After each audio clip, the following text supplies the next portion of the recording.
하나님 말씀 보시겠습니다. 하나님 말씀은 창세기 11장 5절부터 9절까지 말씀 보시겠습니다. 구약성경 제 성경으로는 13페이지입니다.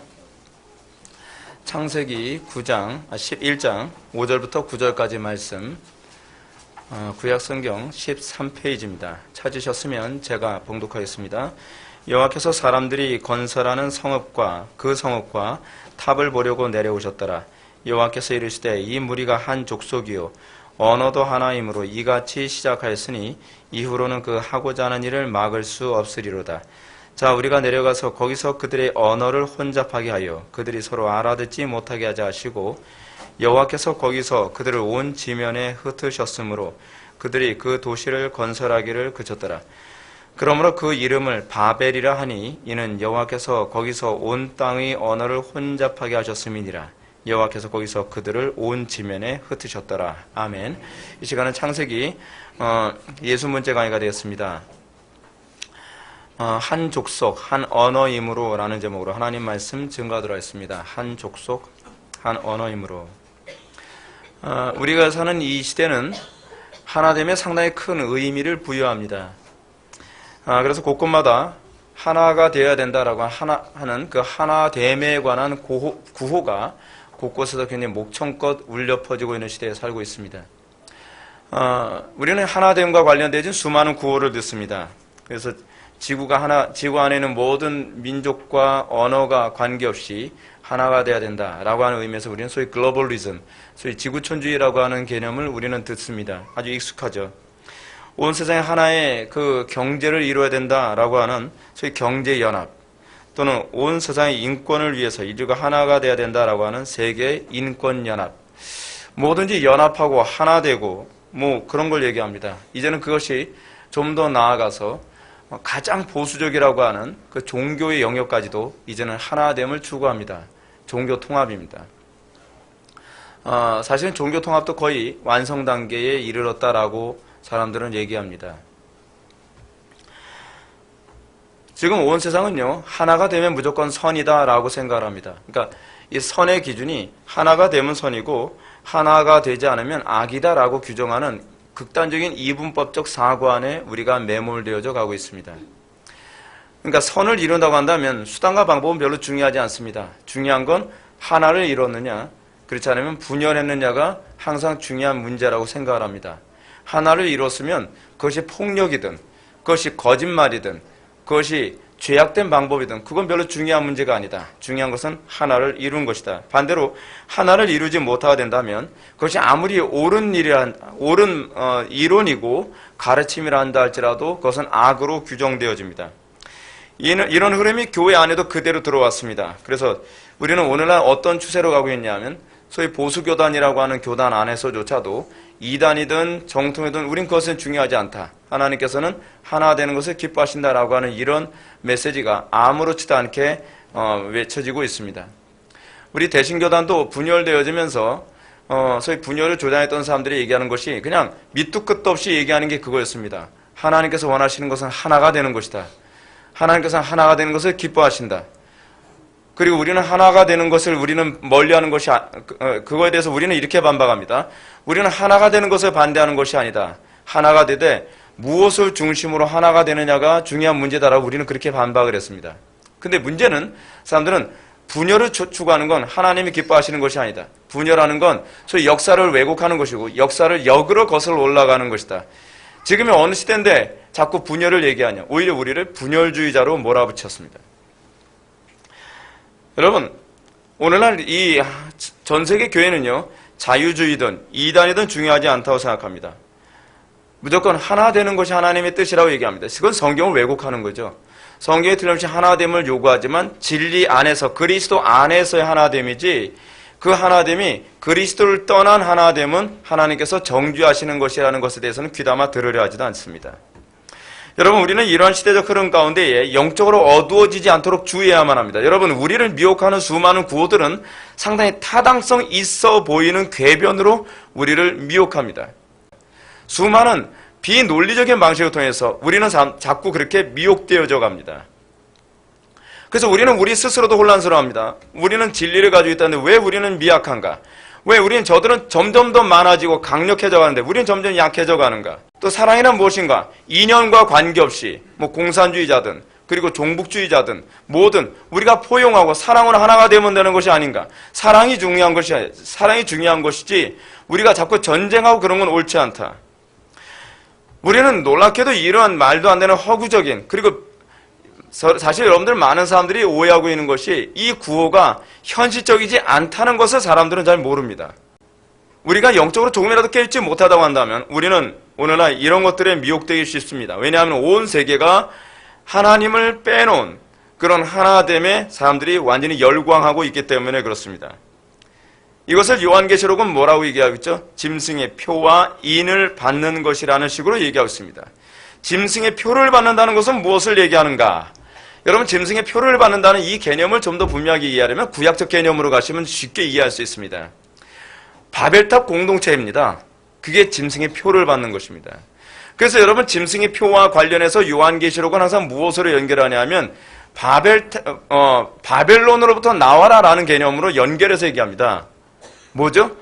우리가 생각하는 666이 아니에요. 그 666이라는 개념은 인본주의 숫자의 연합으로서 온전히 그리스도를 배제한 하나됨, 인간의 하나됨을 주로 강조하는 표현입니다.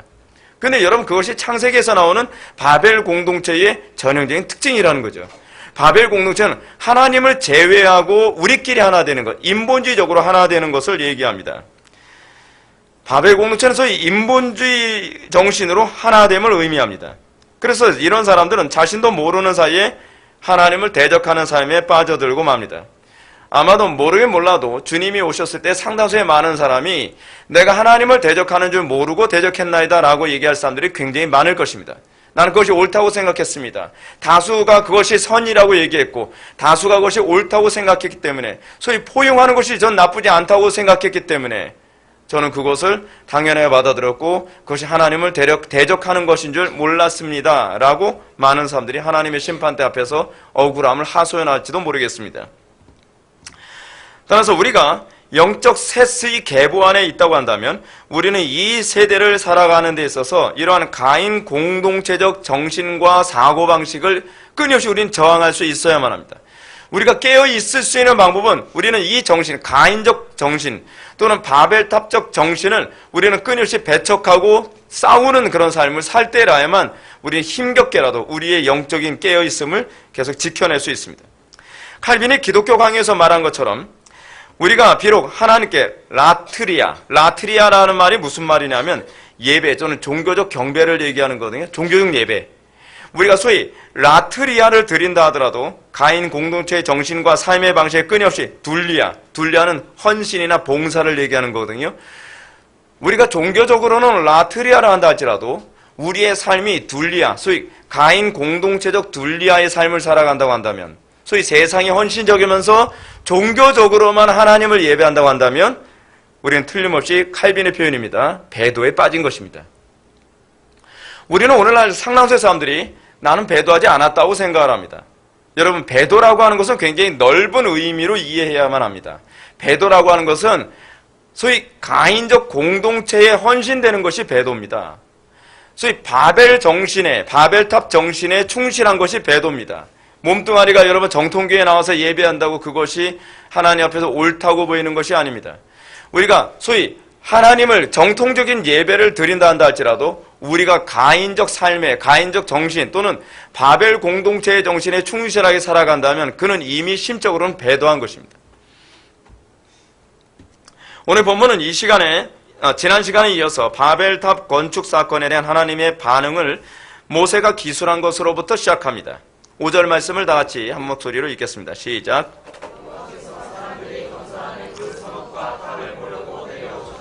아멘. 우리가 지난 시간에 살펴봤던 것처럼 노아의 홍수 이후에 셈과 함과 야벳의 후손들은 모두가 육체가 되어 하나님 없이도 얼마든지 삶을 유지하려는 세상을 구축하려고 혈안이 되었습니다.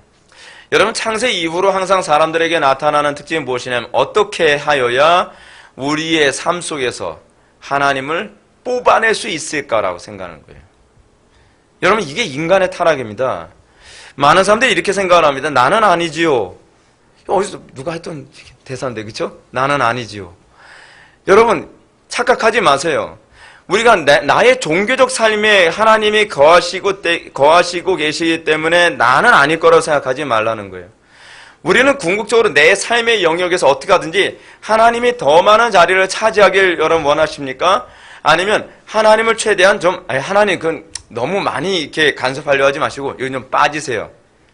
우리는 그런 식으로 살아가고 있습니까? 이게 죄인지를 몰라요. 이게 얼마나 무서운 배도인지를 모른단 말이에요. 여러분 뭐가 배도입니까? 하나님 빼고 살자는 게 배도 아닙니까? 우상이 주인 되게 하자는 것이 배도 아닌가요? 근데 우리는 우리의 삶 속에서 이미 배도로 충만한 삶을 살아가면서 내가 WCC에 가입하지 않았기 때문에 나는 배도가 아니다. 저는 그 WCC에 가입한 교회들에게서 제가 항상 얘기하는 거 그거 아닙니까? 우리 교단이 WCC에 가입했지만 에이 나만 신앙생활 잘하면 되지. 눈 가리고 아웅이죠. 눈 가리고 아웅이에요. 자기 삶 속에서 이미 배도가 이루어지고 있는데 종교만 제대로 하면은 우리는 종교적인 예배만 제대로 하면 하나님 앞에서 책만 안 들을 것이다? 하나님 앞에 한번 가봐야죠. 가봐야 돼요. 특히 우리가 바베탑 사건에서 모세가 유난히 강조한 것이 무엇이라고 했죠? 언어와 구음이 하나가 됐다. 이 히브리어 원문으로 따지면 언어라고 하는 것은 하나의 낱말, 그리고 말이라고 하는 것은 하나의 입술을 의미합니다. 그러니까 낱말과 입술이 하나가 됐다. 근데 이게 하나의 수거적 관점으로 이해해야 된다 그랬죠? 뭐예요? 한 마음 한 뜻이 됐다. 이런 관점으로 이해하는 것이 본문을 정확하게 이해하는 그 방식입니다. 그런데 그 당시 사람들이 이렇게 하나님을 대적하는데 하나님을 한 마음을 품게 된 가장 큰 원인이 어디 있었냐면 여기에 큰 역할을 한 것이 바로 니므롯이 그 역할을 한 것입니다. 니므롯이 여러분 이 니므롯의 역할을 머릿속에 떠올리려면 쉽게 떠올릴 수 있는 방법이 하나 있어요. 뭐냐면요, 그냥 로마 정권이에요. 과거에 로마가 소위 제국으로 구라파 전적을 점령하지 않았습니까? 그리고 나면요 종교를 하나로 만드는 건 쉬워요. 사람들의 생각, 하나님을 빼버리는 생각으로 살아가게 만드는 건 얼마든지 쉽죠. 근데 니므롯이 그런 최초의 정복자였죠. 소위 제국주의자라고 해도 틀리지 않죠. 이런 하나의 공동체를 이루고 한 마음을 품게 된 것, 하나의 정권을, 하나의 권력으로 모든 사람들이 한 마음, 한 뜻을 이루게 만들었습니다. 그리고 그들은 커다란 자부심을 갖게 됐죠. 왜냐하면 오늘 본문 4절에서 그 얘기를 해주고 있어요. 지난 본문 한번 보시기 바랍니다. 성과 탑을 건설하여 그 탑 꼭대기를 하늘에 닿게 하여 우리의 이름을 내고 온 지면에 흩어짐을 면하자. 여러분 이 소위 정복자들이 항상 목표라는 게 뭐냐면 이름 내는 거거든요. 이름 내는 거. 여러분 소위 옛날에 그 로마 시대 때는 팍스 로마나라고 얘기하죠. 지금은 뭐라고 얘기하죠? 팍스 아메리카나라고 얘기하죠. 이름을 내는 거죠. 소위 로마가 주도하는 평화. 팍스라는 게 라틴어로 평화라는 의미잖아요. 근데 지금은 미국이 주도하는 평화. 그래서 세계를 주도하면서 어떻게 해요? 하나의 이름을 내는 것이죠. 여러분 얼마나 사람들이 좋아할 수 있을 만한 부분입니까? 그들은 하나님의 피조물임에도 불구하고 하나님의 간섭이나 하나님의 도움 없이 살 수 있는 하나의 목표를 향해서 끊임없이 전진해 나갑니다. 그들은 어찌되었든지 하나가 됨으로써 인간이 기적을 이룰 수 있다고 생각합니다. 왜 사람들이 끊임없이 하나를 추구하죠? 하나를 추구하는데 목표는 이겁니다. 하나만 되면 다 해낼 수 있어. 이것이 여러분 우리 이 시대의 일종의 트렌드 아닌가요? 이 시대의 사람들의 정신이잖아요. 그렇지? 이 시대의 이 소위 스피릿이 무엇이냐면 하나만 되면 다 할 수 있다는 겁니다. 우리가 뭉치면 못할 것이 없다는 거예요. 하나됨의 전능성을 부여합니다. 근데 하나님께서 가장 미워하시는 것이거든요. 이런 모습이 오늘날 이 시대의 두드러진 특징입니다. 이 시대의 특징은 서론에서 제가 말씀드렸던 것처럼 어찌하든지 하나가 되어야 칭찬할 만하다라고 생각을 합니다. 그래서 가정도 무조건 일단 하나만 되면 돼요. 가정도요. 직장도 무조건 하나만 되면 돼요. 자꾸 단합하고 뭐하고. 회사에서 단합하기 위해서 뭐하죠? 술 마시고 뭐하고. 하나 돼. 교회도 뭐예요? 하나만 되면 되는 거예요. 근데 사람들은요, 무엇으로 하나 되느냐에는 별로 관심이 없어요. 그렇죠? 하나가 되긴 되는 것 같아요. 하나가 되긴 되는 것 같은데 하나가 되기 위해서 어떻게 합니까? 우리나라에서 전반적으로 나타나는 모습이죠. 외국은 어떤지 모르겠어요. 안 가봤으니까. 우리나라에서는 하나만 될 수 있다면 수단과 방법을 가리지 않아요. 여러분 지금 이 시대가 왜 하나가 되면 무조건 선이라고 규정하게 됐을까요? 여러분 목표는 무엇이냐면 하나님을 무시하는 데 있기 때문에 그래요. 하나님을 무시하더라도 하나가 되고 화합하면 그것이 곧 선이고 그것이 정의라고 생각을 하는 것입니다. 그러다 보니 교회 뭐 다 제껴놓고 교회만 해봅시다. 교회는 하나가 되기 위해서 뭐하죠? 프로그램 계속 개발하죠. 과거에 제가 중고등부나 제가 중고등부 사역할 때 제가 청년부 회장할 때도 그렇습니다. 항상 고심이 뭐냐면 프로그램이에요. 어떻게 하나를 만들 수 있는 프로그램 할 수 있을까?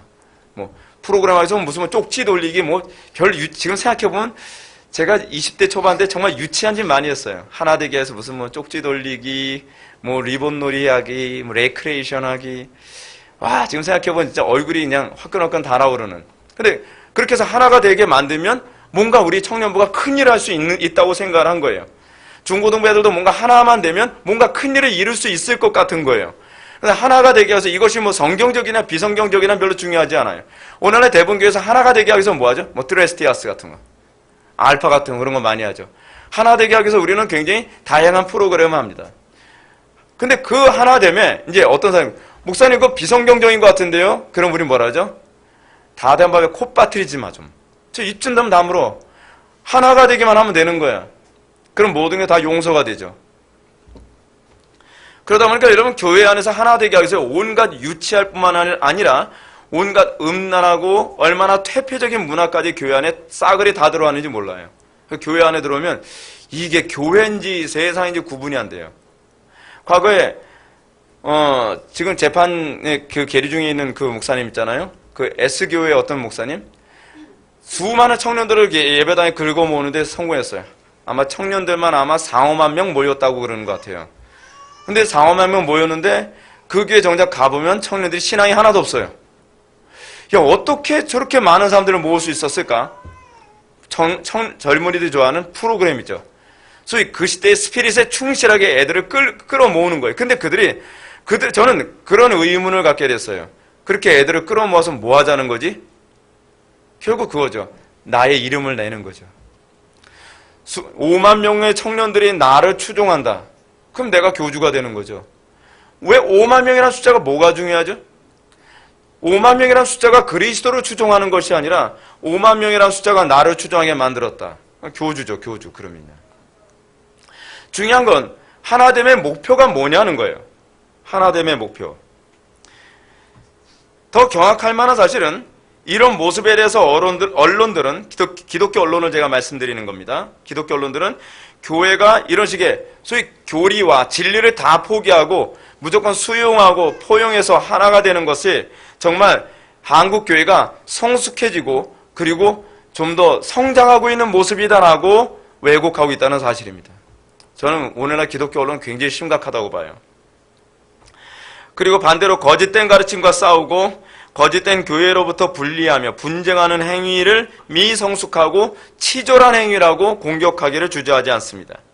그러므로 이 시대의 안목에서 볼 때 과거의 종교개혁은 별로 기념할 것이 못 됩니다. 분열의 사건이라고 생각을 하는 거죠.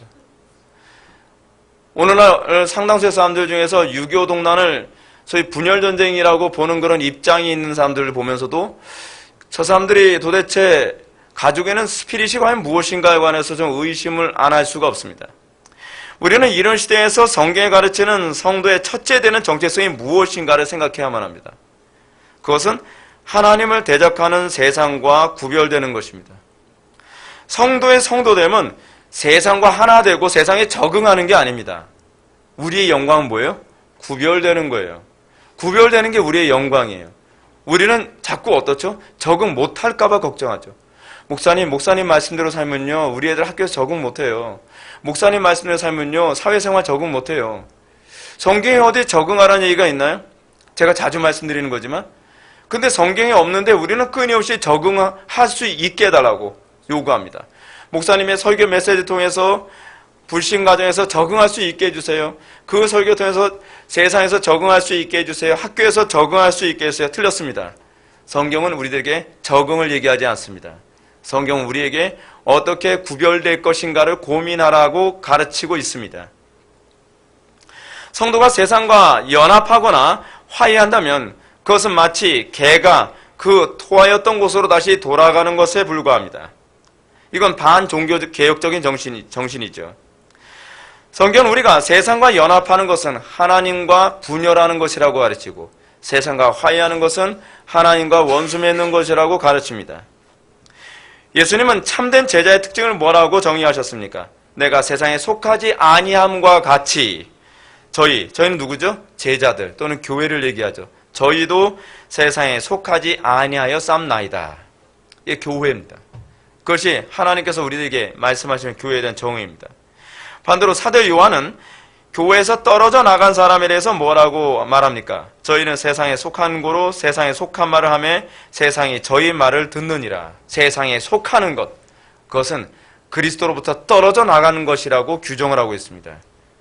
어떻습니까? 적응해야 됩니까? 아니면 저항해야 됩니까? 적응해야 됩니까? 아니면 우리가 구별돼야 됩니까? 성경의 가르침이 어렵지만 이것이 성경의 가르침입니다. 바울은 또 이렇게 얘기합니다. 의와 불법이 어찌 함께하며 빛과 어둠이 어찌 사귀며 그리스도와 벨리알이 어찌 조화되며 믿는 자와 믿지 않는 자가 어찌 상관하며 하나님의 성전과 우상이 어찌 일치되리요. 세상과 타협하지 말라는 겁니다. 세상과 한 몸 되려 하지 말라는 것입니다. 제가 성도들을 보면서 가장 우려스러운 게 무엇이냐면 세상에 타협을 하지 않으면 아멘 아멘 소리를 잘합니다. 근데 세상이 어느 정도 타협하기 시작을 하게 되면 점점 동의를 안 합니다. 그렇죠? 왜냐하면 불편한 겁니다. 그 말씀이 전에는 은혜가 되는데 지금은 찔림이 되는 것이거든요. 그러면서 점점 대적하는 쪽으로 나갑니다. 타협을 하게 되면요, 우리가 하나님과의 관계가 그렇게 됩니다. 우리가 죄를 짓고 세상과 짝을 이룬 상태에서 하나님께서 너무나 사랑이 많으시고 포용력이 많으셔서 어떻게 해요? 막 다 보여주는 게 아니에요. 하나님 저 타협했어요. 괜찮죠? 아유 괜찮아. 나 수염 많은 늙은 할아버지거든. 이제 너 책 많은데 지쳤어. 이리 와. 포용해줄게. 그런 하나님 아니에요. 하나님은요, 그분 자체가 거룩하시기 때문에 우리가 세상과 적당히 타협하는 세상을 향해서 이스라엘에게 얘기했던 것처럼 이제는 내가 너희의 하나님이 아니라 내가 너희의 대적이 되리라. 이것이 여러분 성경이 우리들에게 가르치는 세상과 적당히 타협하고 연합하는 교회를 향한 하나님의 준엄한 메시지입니다. 그렇습니다. 성도됨은 세상과 구별되는 것이 나타나야 마땅합니다. 이것이 우리의 영광입니다. 왜냐하면 이런 행위의 근거는 성도가 자기 정욕과 욕심과 세상을 부인해야만 가능하기 때문에 그렇습니다. 그리고 내가 세상과 구별된 것이야말로 내가 그리스도 안에 있음을 입증하는 또 다른 표현이기 때문에 그렇습니다. 이런 이유 때문에 성도는 세상에 속한 사람들이 볼 때 분명히 도덕적인 사람이긴 하지만 세상에 속한 사람들과 결코 하나를 이룰 수 없는 물과 기름 같은 존재입니다. 그래서 여러분 개혁주의에서 나오는 아주 중요한 명언이 있습니다. 그리스도인은 세상에 살지만 세상에 속할 수 없는 존재다. 이것이 그리스도인의 정체성입니다. 우리는 세상에 살면서 세상에 속한 존재들이 아니라는 것입니다. 그러므로 성도는 거룩하고 선하지만 세상에서 결코 화평을 이룰 수 없는 존재입니다. 내가 세상에 화평을 주러 온 것이 아니요 분쟁케 하려 왔다라고 말씀하셨던 것처럼 우리가 악해서가 아니라 우리가 진리 안에 있으면 어쩔 수 없이 죄악된 세상과 분쟁할 수밖에 없습니다. 그런데 타락한 인류는 자신에게 피해를 끼치지 않고 사람들과 조화롭게 그리고 평화롭게 살기만 하면 얼마든지 천국에 갈 수 있을 것이라고 생각합니다. 사람들이 이렇게 얘기합니다. 목사님 저렇게 착한 사람도 지옥 가나요? 아니 우리야 착한데 하나님이 착하다고 봐주시는지는 그거는 장담을 못하는 거죠. 예. 여러분 그렇게 얘기하세요. 그런 질문 받으면요. 목사님 저렇게 착한 사람도 천국 가나요? 하면서 우리가 착하다고 본다고 하나님이 착하다고 본다고 뭘로 보장하나요? 그렇잖아요. 그 사람들 얼마나 기준이 애매합니까? 자기가 기준, 내가 보기에 착한 거예요. 근데 우리가 보기에 착한데 여러분 뒤에서 무슨 짓 하는지 어떻게 알아요? 그렇잖아요. 가끔가다 사람들이 이런 얘기 하잖아요. 이순신 장군님 같은 분도 지옥 갈 수 있나요?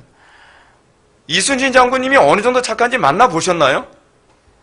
아니 이순신 장군님에 대해서 우리가 아는 건 하나, 임진왜란 당시에 우리나라 지켰다는 거. 임진왜란 당시에 우리나라 지켰다는 거하고 그 사람이 선하다고 하는 건 별개 문제예요. 근데 우리나라 사람은 참 생각을 희한하게 하죠.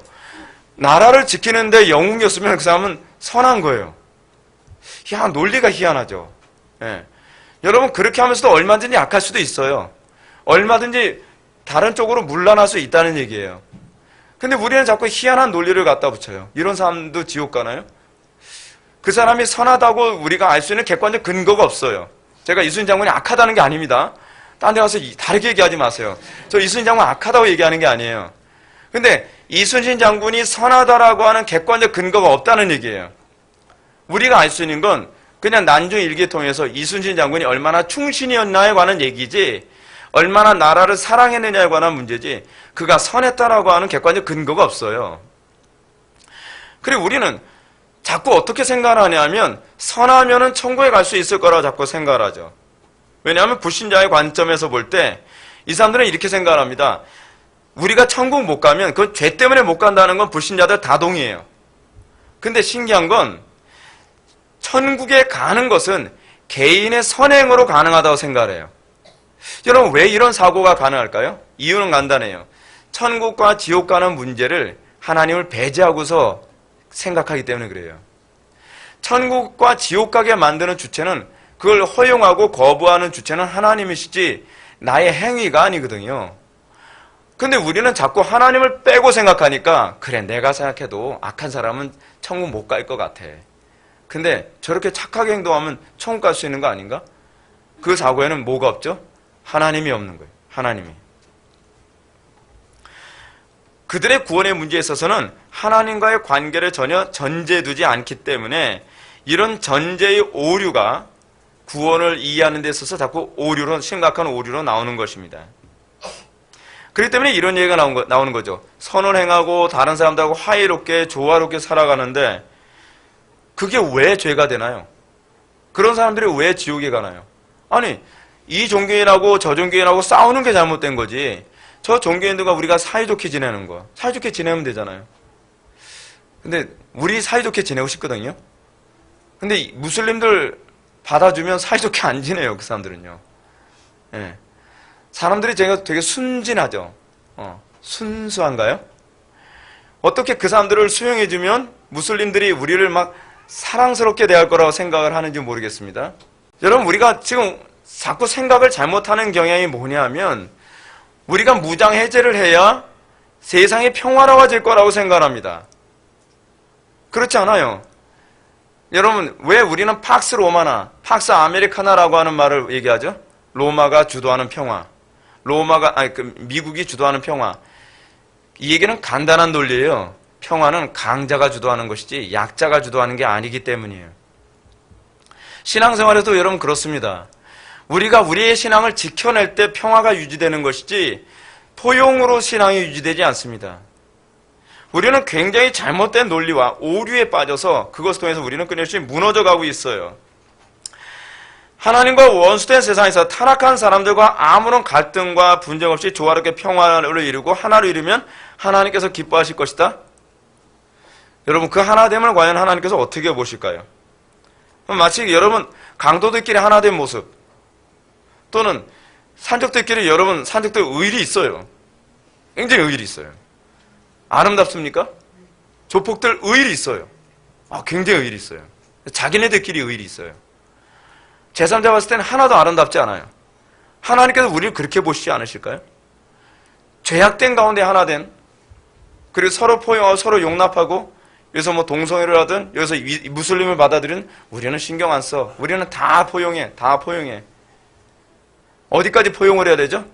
죄의 가장 심각한 문제가 뭔지 아십니까? 죄는 포용을 하면요, 블랙홀처럼 마구잡이로 한두 끝도 없이 들어온다는 겁니다. 온갖 더러운 것들이 끊임없이 들어옵니다. 어디까지 포용해줘야 되는 거죠? 포용해주면 가정이고 세상이고 완전히 다 박살이 납니다. 우리는 왜 이토록 미련할까요? 그 이유는 간단합니다. 우리는 그 죄를 좋아하기 때문입니다. 더 그 죄악에 물들고 싶어서 그러는 것이죠. 그래서 우리는 이거를 어떤 명분으로, 사람은 참 교활합니다. 자기 죄를 합리화시키기 위해서 굉장히 선한 구호로 자기 죄를 합리화시키죠. 사랑해야 되는 거 아닌가요? 포용해야 되는 거 아닌가요? 교회에서도 불법을 행하면서 목사님 사랑하고 포용해야 되는 거 아닌가요? 어디까지 사랑해야 되죠? 어디까지 포용해야 되죠? 여러분, 왜 우리는 이거에 대해서 생각을 하기 싫어할까요? 그것을 생각하기 시작하면 내가 회개를 해야 되기 때문이죠. 이것이 인간의 악함입니다. 그러므로 모세는 하나님께서 세상 사람들이 하나가 되어 성읍과 탑, 다시 말하면 요새를 쌓는 모습을 보기 위해 친히 강림하신 것을 오늘 본문을 통해 소개합니다. 여러분, 왜 모세는 이런 부분을 얘기했을까요? 하나님께서 친히 강림하셨다. 여러분, 이걸 한번 좀 곰곰이 생각해 보세요. 하나님은 직접 와서 보시지 않는 한 모르시나요? 모세가 여기서 얘기하려고 하는 것이 무엇인지 잘 생각하셔야만 합니다. 우리는요, 성경이 직설 화법으로만 기록됐다고 생각하는데, 성경은요, 문학적인 표현도 상당히 많이 썼습니다. 그 당시의 문학적인 표현. 하나님께서 직접 오셨다라고 하는 것을 통해서 모세가 얘기하고자 하는 의미가 있어요. 이건 신인 동역론적 표현입니다. 신인 동역론적 표현이 무슨 얘기냐면, 하나님이 실제로 머리가 있고 손이 있고 발이 있고 눈이 있고 그런 분이 아니시거든요. 하나님은 영이시거든요. 그래서 하나님이 어떠하시면 우리에게 이해시키기 위해서 인간처럼 표현하시는 방식이에요. 하나님이 직접 오셔서 보셨다는 거죠. 근데 사실은요, 하나님은 그렇게 안 하셔도 무소부재하시기 때문에 어디서 무슨 일이 있는지 일거수일투족을 다 알고 계십니다. 자, 그러면 모세가 이런 표현을 사용한 이유가 무엇일까요? 그것은 인간들의 행위에 대해서 하나님께서 얼마나 구체적으로 다 들여다보고 계신지를 이해시키기 위해서 신인 동역론적 이 표현을 사용하고 있는 것입니다. 하나님은 결코 이방의 신처럼, 여러분 그리스 로마의 신화 같은 데서 보는 것처럼 제우스가 직접 내려와서 봐야지 아는 그런 바보 같은 신이 아니에요. 우리 하나님은 전능하시고 전지하시며 무소부재하신 그런 하나님이십니다. 아니 계신 곳이 없어요. 우리가 마치 숨을 쉬는 것보다 훨씬 충만하게 계신 분이 바로 하나님이십니다. 모세는 이것을 통해서 그 당시 출애굽 1세대들에게 굉장히 강력한 메시지를 던지고 있습니다. 뭐냐면 자그마치 60만이나 되는 그 이스라엘 백성들이 내가 여기서 저지른 죄는 하나님께서 모르시겠지. 아니요. 하나님께서 친히 다 보고 계신다는 것을 이런 식의 신인 동역론적 방식으로 사람들한테 인식시키고 있는 겁니다. 그럼 얼마나 무섭습니까? 눈에 보이진 않는 그 하나님이 친히 내려오셔서 내가 무슨 말을 하는지, 내가 무슨 행동을 하는지, 또는 내가 뒤에서 무슨 음모를 꾸미는지 하나님이 다 보고 계신다라고 모세가 이런 식으로 얘기하고 있는 것입니다.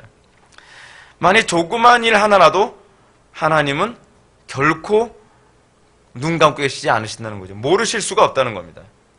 만약 조그만 일 하나라도 하나님 없이 하나됨을 형성하려 한다면 하나님은 그것을 다 보고 계신다는 것입니다.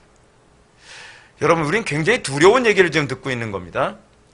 우리는 마치 바벨탑을 건설한 것처럼 큰 어떤 하나님을 대적하는 하나됨만을 우리는 미워하실 거라고 생각을 하는데, 모세가 얘기하고자 하는 좀 더 궁극적인 것은 하나님 없이 하나가 되려고 하는 가정, 하나님 없이 하나가 되려고 하는 어떤 연인, 하나님 없이 하나가 되려고 하는 친분, 하나님 없이 하나가 되려고 하는 어떤 그룹들, 그것을 하나님께서는 다 들여다보고 계신다고 하는 무서운 얘기를 지금 여기서 던지고 있는 것입니다. 고로 이스라엘 백성들이 서로 행복하고 재미있고 만족스러운 친분 관계를 누리며 하나된 일체감으로 서로가 취하고 만족스러워하는 그때에도 하나님께서는 그래, 너희들의 그 하나됨 속에 내가 있니 없니 라는 것을 하나님께서 지켜보고 계신다는 것을 지금 모세는 얘기하고자 합니다. 이스라엘 공동체 가운데 하나님 없이 만족할 수 있는 모임과 관계, 하나님께서 모든 그 관계에 대해서, 모든 모임에 대해서 하나님께서는 불꽃 같은 눈으로 쳐다보고 있다는 것을 지금 경고하고 있는 것이죠. 여러분, 성경이 궁극적으로 성도들에게 요구하시는 본질, 이 본질적인 상태는 과연 무엇입니까? 시편 32편 11절에 보면 너희 의인들아, 성도들을 얘기하는 거죠. 여호와를 기뻐하며 즐거워할지어다 라고 얘기합니다. 하나님께서 성도에게 요구하시는 것은 여호와를 기뻐하고 즐거워하는 것입니다. 이것은 하이델베르크 요리문답에서 뭐라고 얘기한다고요? 제1문에서 하나님을 영화롭게 하는 것과 영원토록 그를 즐거워하는 것, 이것이 성도의 본분입니다. 교회에 와서만 하는 게 아니에요. 종교 모임에서만 여호와를 기뻐하는 것처럼 얘기하는 게 아니라는 것이죠. 우리 삶의 모든 영역이, 여러분들 예수님을 영접하고 났다면 우리의 삶의 모든 영역이 마치 숨을 쉬는 것처럼 그 모든 영역에서 하나님을 영화롭게 하고 하나님을 기쁘시게 해드리는 데 관심을 가져야 된다는 것이죠. 사도 바울은 그걸 뭐라고 얘기합니까? 먹든지 마시든지 무엇을 하든지 하나님의 영광을 위하여 하라라고 얘기하고 있지 않습니까? 그러나 이 시대 교회의 특징이 무엇입니까? 여호와를 기뻐하기 위해서 하나 되는 일에 인색하죠. 여러분, 우리는 하나님을 기쁘시게 해드려서 하나 되는 일에 얼마나 우리는 관심을 갖고 있습니까? 가정에서든 교회에서든 직장에서든 사람들과 사교 모임에서든 어디를 가든지 여호와께서 기뻐하실 만한 하나 됨에 별로 관심이 없습니다. 제가 목회를 하면서도요, 하나님께서 기뻐하실 수 있는 목회가 무엇인가를 점점 고민하면서 적용하면 적용할수록 제가 처음에 내가 순진했구나라는 걸 생각할 때 얼마나 많은지 모릅니다. 안 좋아합니다, 사람들. 목사님, 그냥 교회 안에서만 그러지 뭐 가정에서까지도 이렇게 살아야 된다, 저렇게 살아야 된다, 직장에서도 이렇게 살아야 된다, 저렇게 살아야 된다, 남녀간에 서로 사랑하고 좋아하면 그만이지 그 관계에서도 이렇게 살아야 된다, 저렇게 살아야 된다. 아, 피곤해. 근데 여러분, 틀렸어요.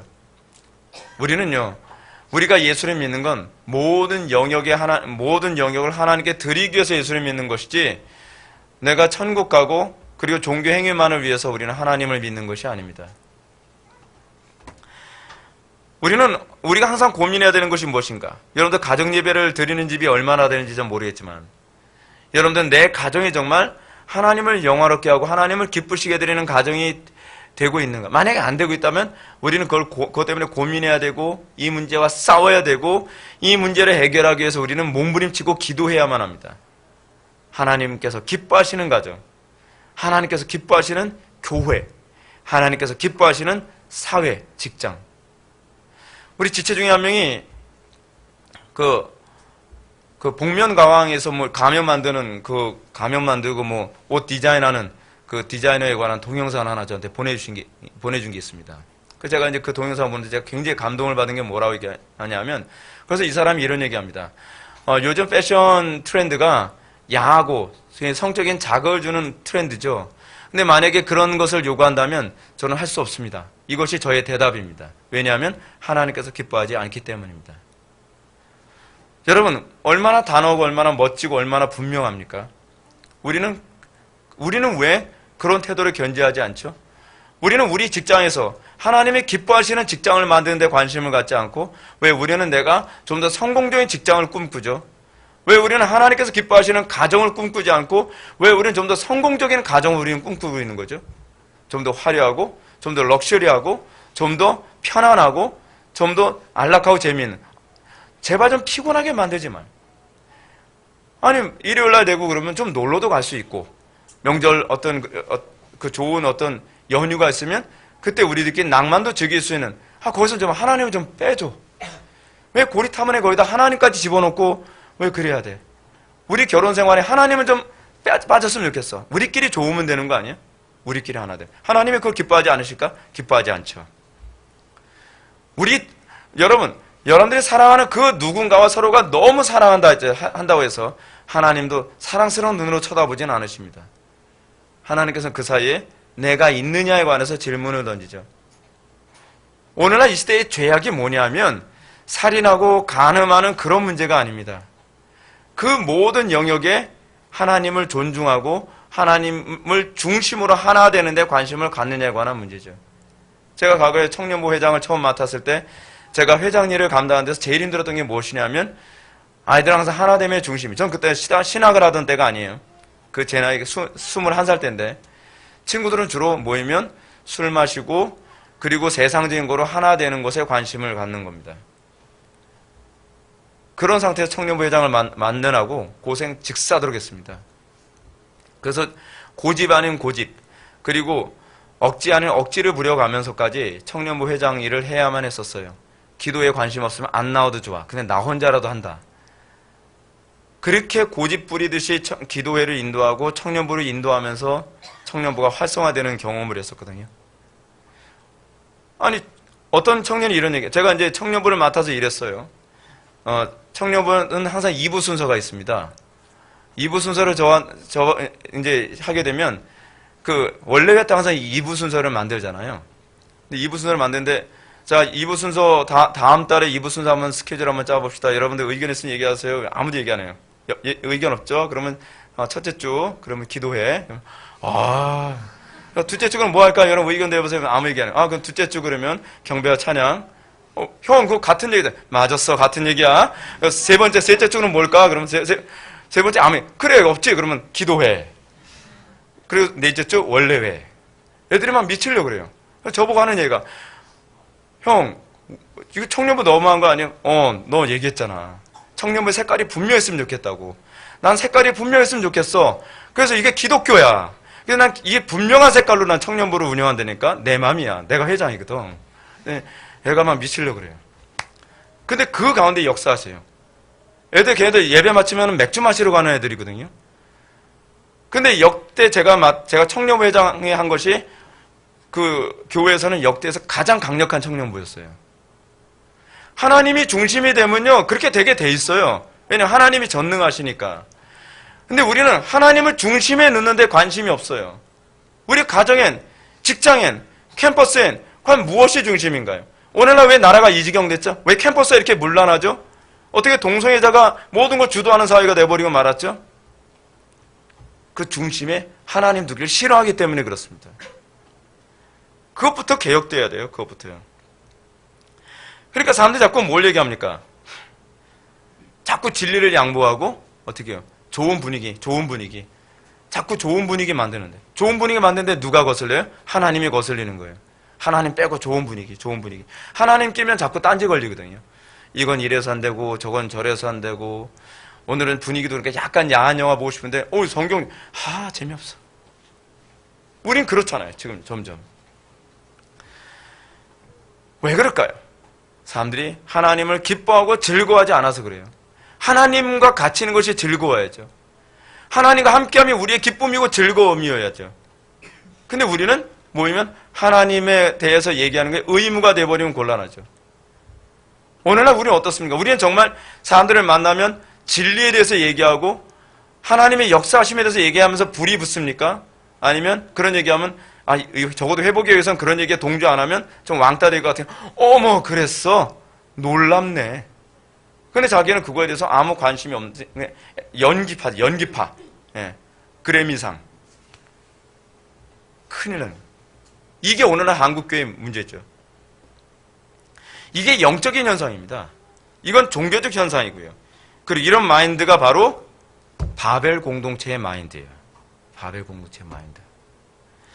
근데 이 문제가 모세가 광야 생활하는 출애굽 1세대들에게 주고자 하는 메시지의 핵심이었습니다. 여러분들은 이스라엘 공동체는 바벨 공동체가 없었을 거라고 생각합니까? 모세는 여기서 이걸 얘기하는 거예요. 너희 안에서도 바벨 공동체가 자꾸 형성되고 있다는 겁니다. 왜냐하면 여러분 모세가 이스라엘 백성들 끌고 나올 때 그 사람들 다 하나님을 기뻐해서 나온 사람들이 아니에요.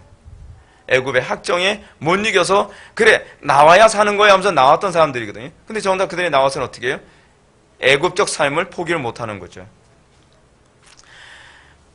그들은 하나님을 기뻐하거나 진리를 기뻐하는 사람들이 아닙니다.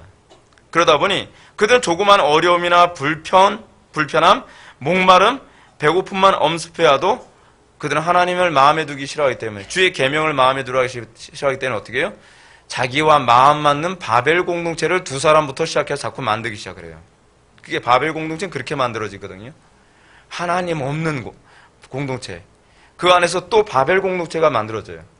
여러분 바벨 공동체가 처음에 어디부터 시작했죠? 노아의 자녀들부터 시작한 거예요. 교회 안에서도 바벨 공동체는 계속 만들어져요. 로마 가톨릭은 어디서 나왔죠? 기독교에서 나온 거예요. 여러분 자유주의 신학은 어디서 나왔죠? 기독교에서 나왔죠. 이단은 어디서 나왔죠? 기독교에서 나왔어요. 기독교에서 끊임없이 하나님께 관심이 없는 소위 자기의 이름을 내는데 관심이 있는 사람들이 모여서 하나의 이단 종파를 만들고 하나의 자유주의 신학이 만들어지고 그런 식으로 바벨 공동체가 이렇게 만들어지고 저렇게 만들어지고 계속 그러는 거죠. 교회 안에서는 안 그런가요? 우리 교회는 안 그럴까요? 우리 교회 안에서도 불편한 것에 서로 공감대가 형성되어지면 바벨 공동체가 조그맣게 형성되기 시작하죠. 그리고 뭔가 감정이 상한 사람들이 모임 생기면 또 바벨 공동체가 조그맣게 또 생기기도 하죠.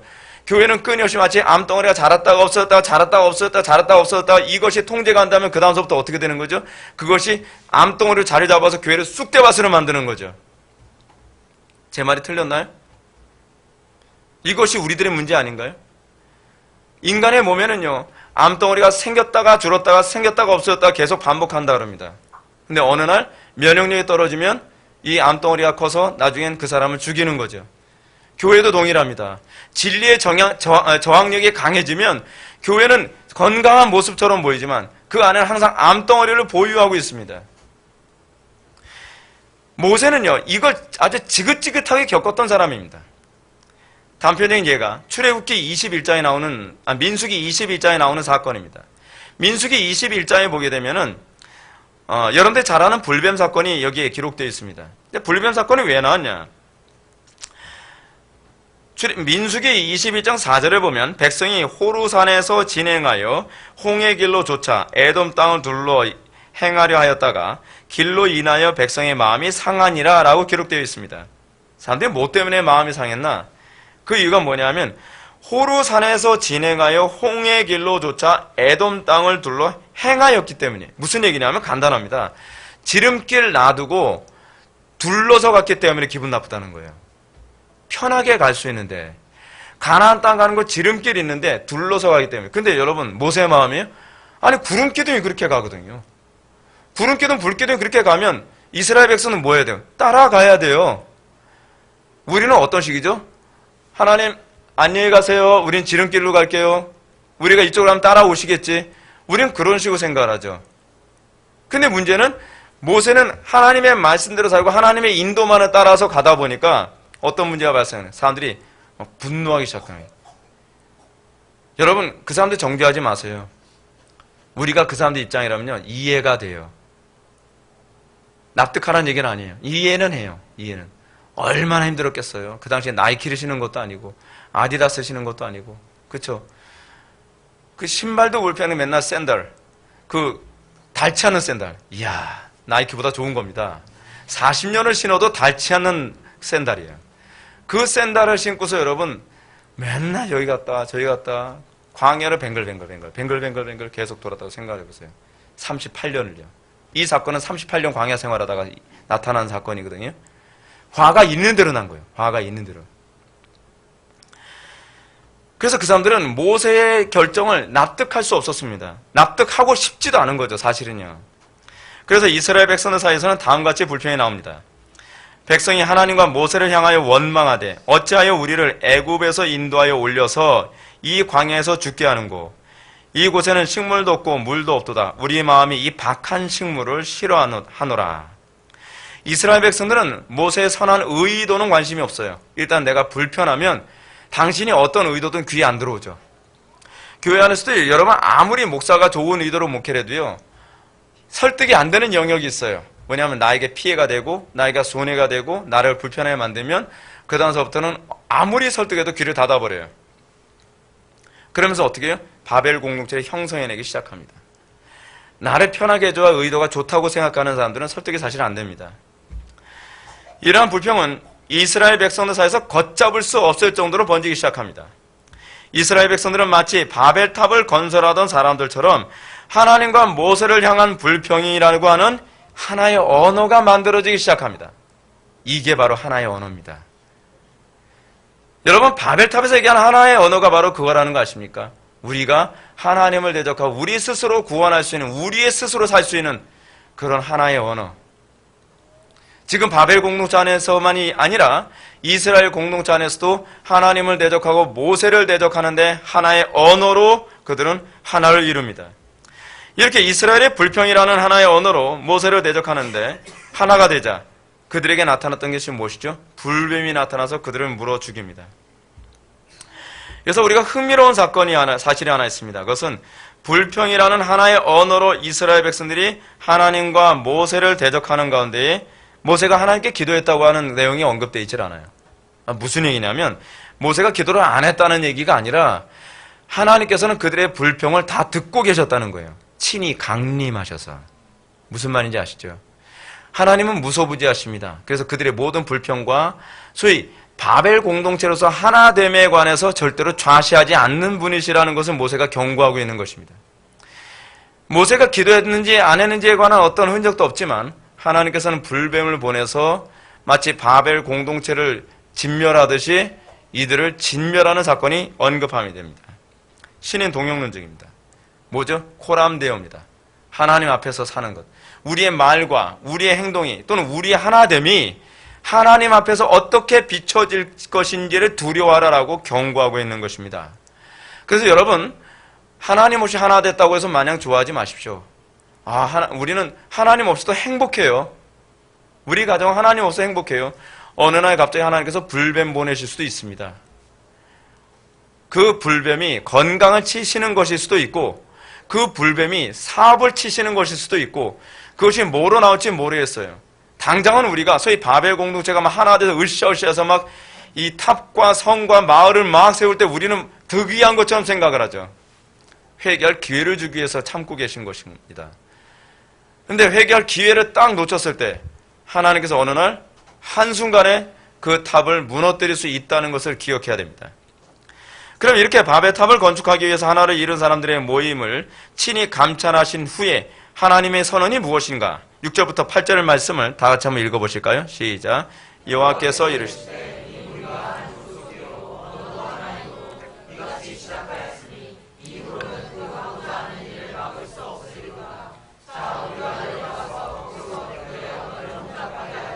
그들이 서로 알아듣지 못하게 하자 하시고 여호와께서 거기서 그들을 온 지면에 흩으셨으므로 그들이 그 도시를 건설하기를 그쳤더라. 아멘. 모세는 하나님께서 하신 말씀을 인용하시면서 또다시 1절 말씀을 또다시 반복합니다. 이 무리가 한 족속이요 언어도 하나이므로. 왜 같은 말을 반복하실까요? 강조하기 위해서죠. 강조하기 위해서. 그들의 문제가 무엇인지를 좀 더 분명하게 얘기하기 위해서 강조하고 계신 것입니다. 그들의 문제는 하나님 빼고 하나가 됐다는 것이 문제입니다. 하나님 빼고 하나가 된 사람들은요, 사실 통제 불능입니다. 자기네들이 득의했다고 생각하기 때문에 막 나갑니다. 신앙생활은 그래서 제가 여러분한테 말씀드리죠. 자기 방식대로 하지 말라고요. 신앙생활은 항상 하나님께 정하신 그 정확한 이 신앙 고백을 기초로 하여 그 뜻 안에서 해야지, 내 방식대로 잘 될 수도 있어요. 근데 내 방식대로 잘 되다가 어디로 가요? 그게 이단으로 가는 거거든요. 우리가 정말 두려워해야 되는 것이 내가 하나됨에 과연 하나님이 계신가 안 계신가를 냉정하게 우리가 살펴볼 수 있어야 합니다. 그래서 모세는 그들의 범죄의 원인을 한 족속을 이루었다라고 말하고 있습니다. 한 족속이라는 말은 단순히 노아로부터 태어난 사람들이 하나의 혈통이다라고 하는 것을 얘기하는 것이 아닙니다. 왜냐하면 첫째로 어느 시대든지 넓은 의미에서 온 세상은요 원래 한 족속이에요. 아담의 자손들이니까.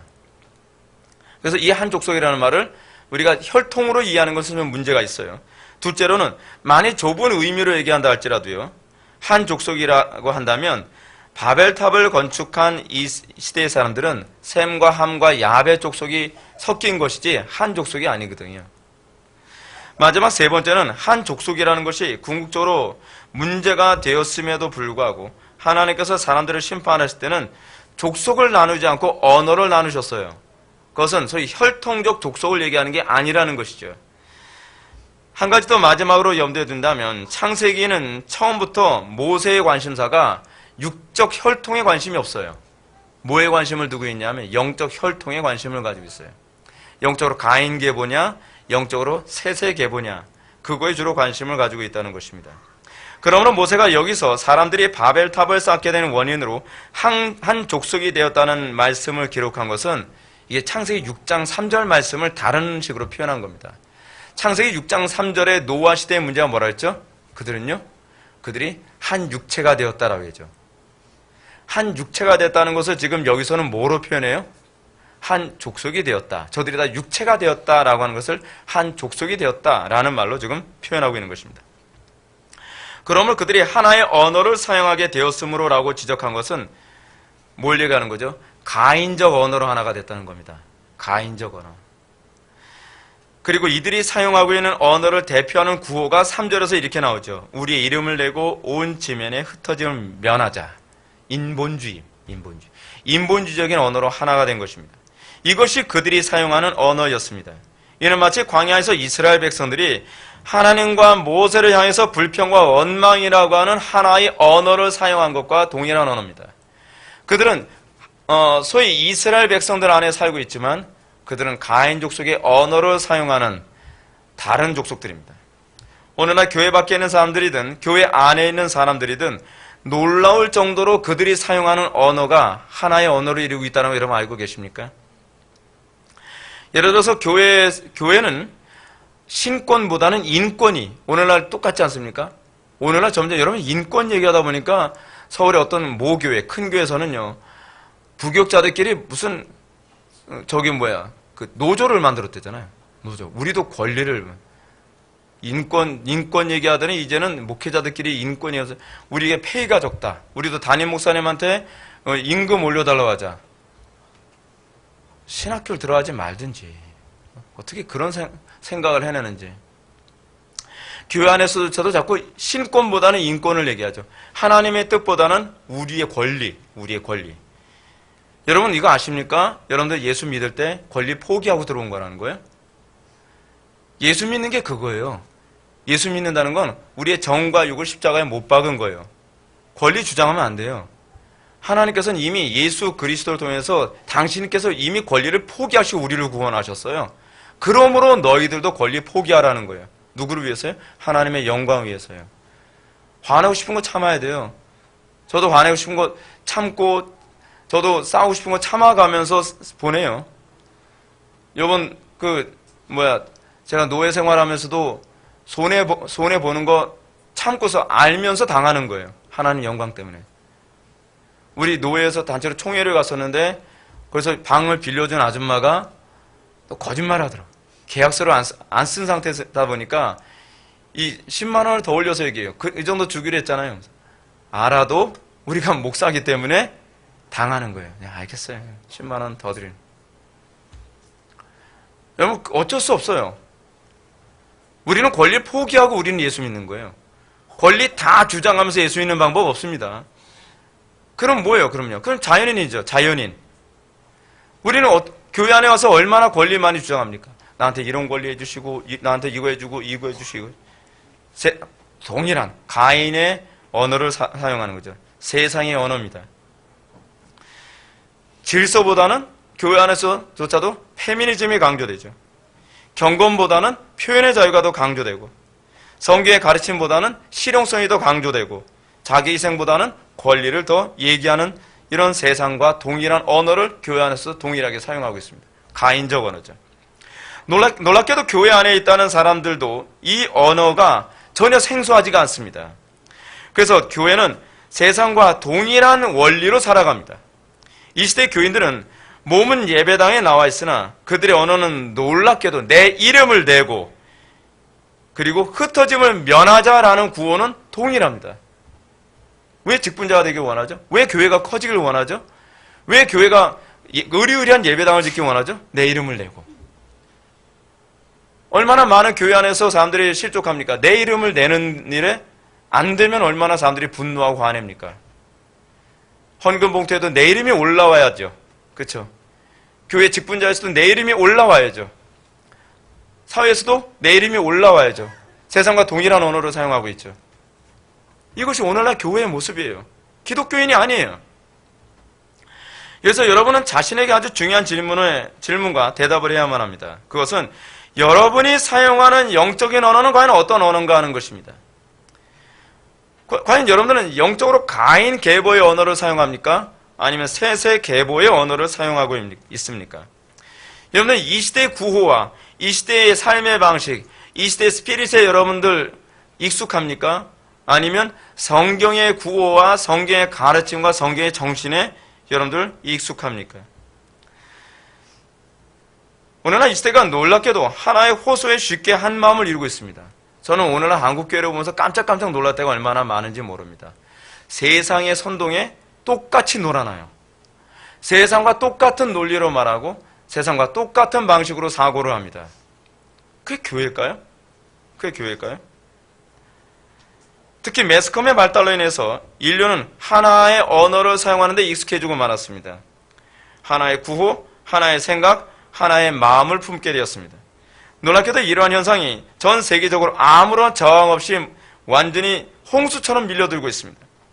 언제부턴가 사람들은 동성애에 대한 거부감이 없어지기 시작했습니다. 도리어 동성애에 대해서 죄라고 선포하는 성경의 가르침을 성적 편견이라고 공격하기 시작을 합니다. 사람들은 그렇게 하나의 언어로 만들어가고 있습니다. 설득하고 있습니다. 또한 이 시대는 종교의 포용성에 대한 구호의 하나를 이루고 있습니다. 뿐만 아니라 교회는 하나님의 영광 위에서 존재하는 것이 아니라 사람들의 만족과 행복과 그들의 즐거움을 위해서 존재한다는 말에도 하나의 언어로 지금 통일되고 있습니다. 비록 사용하는 물리적 언어는 다릅니다.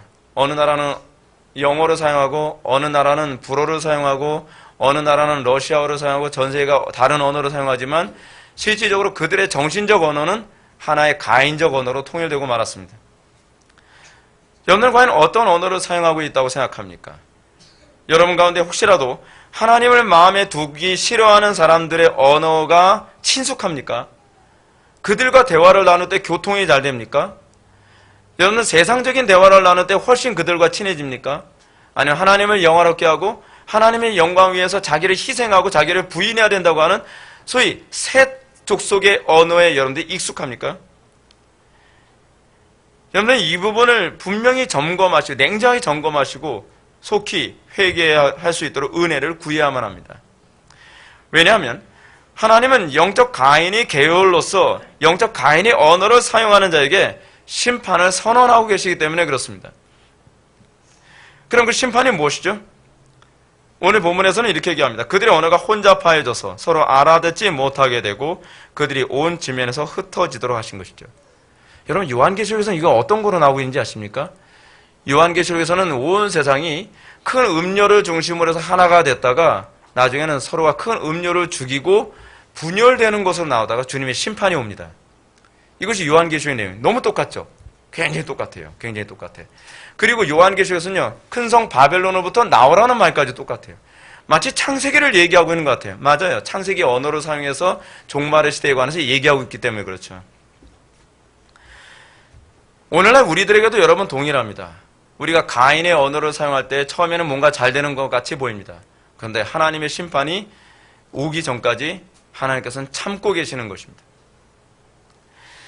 여러분 모세의 입장에서 얘기합시다. 모세는 출애굽 1세대들에 사용하는 영적인 언어가 만일 가인 계보의 언어라면 그들은 결코 하나님의 약속을 받지 못할 것이라고 저는 경고하고 있습니다.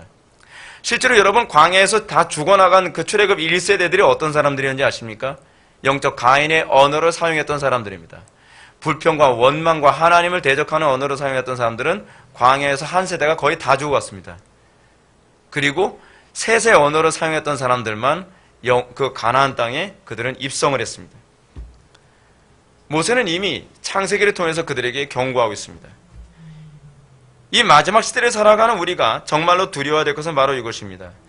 우리가 비록 이 세대와 다른 영적인 언어를 사용함으로써 세상과 소통이 안 될 것입니다. 세상과 대화가 안 될 거예요. 그것 때문에 여러분들이 가정에서 분열되기도 하고 직장에서 분열되기도 하고 또는 여러분들이 사회생활하는 데 있어서 또는 친구들과 관계 안에서 여러분들은 많은 분열을 경험하게 될 것입니다. 마치 여러분 그런 느낌 들지 않습니까? 다른 언어를 사용하는 것 같은 거예요. 같은 한국 사람인데 아무리 얘기해도 아무리 합리적으로 얘기해도 납득을 시킬 수가 없어요. 왜냐하면 그들이 사용하는 언어와 우리가 사용하는 언어가 다르기 때문에 그렇습니다. 그들은 가인의 언어를 사용하고 있고 우리는 셋의 언어를 사용하기 때문에 그런 것이죠. 영적으로요. 근데 이것 때문에 여러분들 두려워하지 말라는 것입니다. 오히려 우리는 그들을 불쌍히 여겨야만 합니다. 우리는 그들이 속히 회개하지 않으면 그들이 멸망 가운데 떨어질 것이라고 하는 오히려 경고를 해줄 수 있어야만 합니다. 우리는 초대교회 성도들처럼 우리가 세상과 구별된 영적 셋의 언어를 사용하고 있음을 기뻐하고 또한 즐거워해야만 합니다. 그러면 영적 셋의 계보에 속한 사람들의 언어란 무엇이죠? 하나님을 영화롭게 하고 하나님 나라를 건설하며 교회의 덕을 세우는 언어를 얘기합니다. 그렇다면 우리가 그런 언어를 사용하는 사람인지 아닌지 무엇으로 우리는 또한 점검할 수 있습니까? 그가 얼마나 종교적인 언어, 얼마나 신학적인 용어를 사용하느냐에 관한 문제가 아닙니다. 이것은 소위 오히려 바리새인들이 더 잘했던 언어입니다. 여러분 바리새인들은 얼마나 신학적인 용어를 잘 사용했습니까? 바리새인들은 얼마나 종교적인 언어를 잘 사용했습니까? 그러나 그들이 사용하는 실제적인 내부의 언어는 가인의 언어였죠. 우리의 언어가 정말 셋의 언어를 사용하고 있는가에 관한 문제는 내가 얼마나 신학적이고 얼마나 종교적이며 얼마나 논리적으로 타당성 있는 말을 하고 있느냐에 관한 문제가 아닙니다. 그것은 우리의 언어가 정말 그리스도를 영화롭게 하고 어떻게 그리스도의 몸된 교회를 영광스럽게 하며 어떻게 하든지 하나님을 기쁘시게 드리는 언어인가에 관한 문제입니다. 우리는 과연 교회의 덕을 세우는 언어를 사용합니까? 우리는 어떻게 하든지 하나님을 영화롭게 하는 언어를 사용합니까? 우리는 어떻게 하든지 하나님 나라를 건설하는 언어를 사용하고 있습니까? 교회를 하나님의 뜻대로 바르게 세우기 위해서 여러분 기뻐하는 그런 언어를 사용하고 있나요? 때로는 내가 가인의 언어를 사용하고 싶어도 쳐서 복종시키며 덕을 끼치기 위해서 자기를 부인하는 그런 언어를 사용하고 있나요?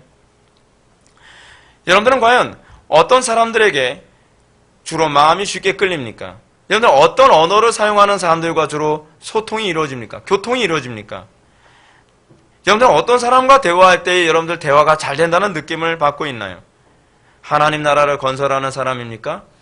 아니면 하나님 없는 안정과 평화와 행복을 추구하는 이 소위 바벨탑 언어를 사용하는 사람들과 여러분들은 오히려 교통과 편안함을 느끼십니까?